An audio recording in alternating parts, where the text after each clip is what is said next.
Assalamualaikum warahmatullahi wabarakatuh, and very good day to all of you. So my group are discussing about discipline in school. So my part is how to combat sexual harassment in school. So we have 4 steps in order to combat sexual harassment.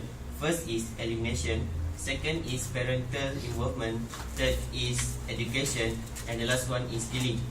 So in elimination, we have to priority the problem in school agenda, such that the Ministry of Education have to empower teacher, thus the teacher can able to control school environments.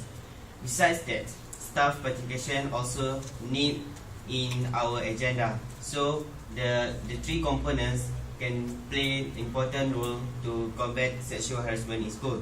So the second point is education.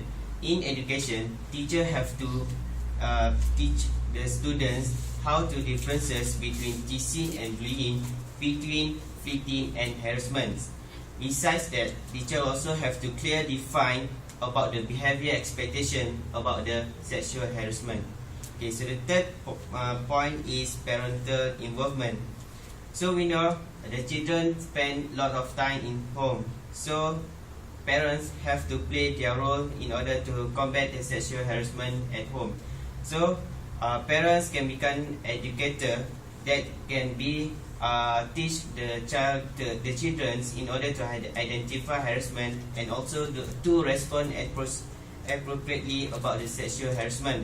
Besides that, parents also can be a counselor to give counseling to the children if their children become a victim of sexual harassment. So the fourth point is dealing. Dealing is a very important step to combat the sexual harassment, because of the victim have to deal with the harasser in order to control the situations. So emotional payoff give the situations become more force or can be become better from being a victim. So the victim have to be accepted and also need to boundary with between the strangers. And the last step, if the situation become worse, the victim have to ask help from the friends, teachers, and the school from the school department. So I think that's all from me. Okay, thank you. And so, Assalamualaikum, very beautiful. So I would like to present an article titled "Why We Live Longer This Day and Why We Should Worry" by Ian Stuart Hamilton, written in January 2, 2013. I found this article in Psychology Today, which you all can Google it later. So the writer said, why we live longer this day is because we don't die young. This may sound ridiculous, but thanks to our health technology today, we survive killer diseases such as measles and whooping cough. Furthermore, mass vaccination and increased public sanitation nutrition, mass vaccination also play a major role for us to live longer, based on the author. Plus, we are encouraged to do healthy lifestyle by government and health authority. Then, why we should worry for us to live longer? First, the writer reminds us that we live in better life to reduce burden to health as services. But when we more and more reach old age, what will happen then? So the first will be happen when we reach old is modern medicine will no longer effective, and we have to face deadly diseases such as cancer, arthritis, rheumatism, respiratory problems, and Parkinsonism. Second, in psychological way, more older people will diminish the number of young people, and when count in the statistical way, it will increase health problem data. Then, the older we get, the more stress and the more we have to prepare physical and mental for later life. So as a conclusion, despite all the great things that make us want to be obsessed to live longer, we should mind in what the obstacle and global problem that we have. Bismillahirrahmanirrahim, Thank you. and a very good morning to all my friends. Today I want to present to you what the article that I read for our topic from our group, that is about education. So the article is about we are comparing the system of examination assessment and the quality assessment, or is also known as school-based assessment. So this article is from the Center of International Education Benchmarking. So I would like to compare the system by integrating examination and quality assessment together in the education policies. So why we should integrate both systems? It is because while we still continuing the examination system using it as one of the method, but the system has to be upgraded by high electivity in teacher and increased collaboration between the provinces on curriculum initiatives. By doing this, we can produce high quality of students that capable to compete in global world today. That's the first point. The second strategy is by making a student success strategy. From the examination, we can identify potential dropouts. We can use these students and offer them programs of technical study. By completing the technical study, they can get industrial recognized certificate so that they can get certain skills which they can improve themselves.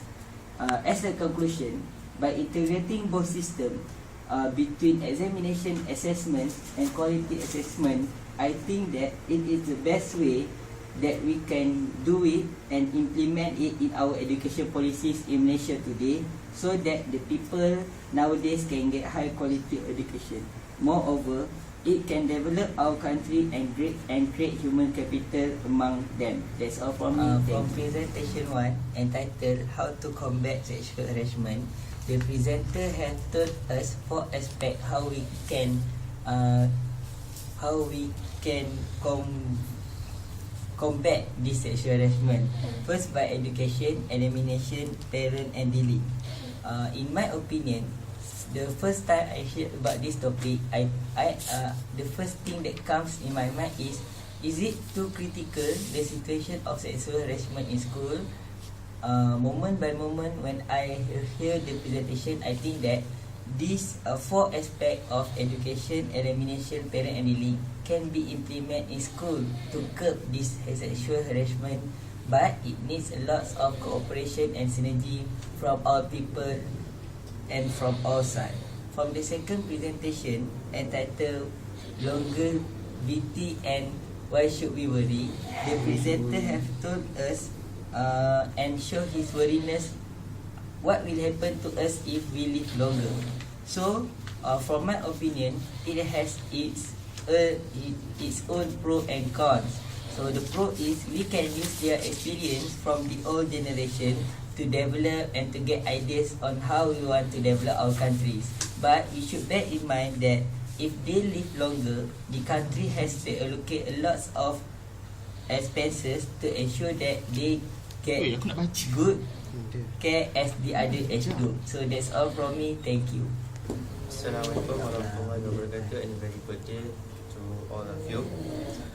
Okay, from the presentation 1, which is the title Longevity and Why We Should Worry. So the presenter has presented 4 points, which is first is factor, which is we are not that young. Second is government, which is government has encouraged us to a better lifestyle. And the third is all-time constraint, and the last one is psychology. So in my opinion, I don't think that we should worry about the longevity, but we should worry about the better lifestyle, because of due to the better lifestyle we can get a longevity. So I think the better lifestyle that we have to stress about that. Okay, the third presentation with the title comparing the education systems in Malaysia. So the presenter has present about the Canada system and the Malaysian system. So in Canada, they involve the soft skill in the education system, while the in Malaysian system they also involve but in a detail skill. So in Canada also they have strategy, which is first is student success strategy, and then the second is examinations still being used as one of the method, but the system has been upgraded by the increased collaboration between the provinces and the co-curriculum initiative. So in my opinion, I think we should be a Canada system as our example, that we also can use Canada system in our country. I think that's all from me.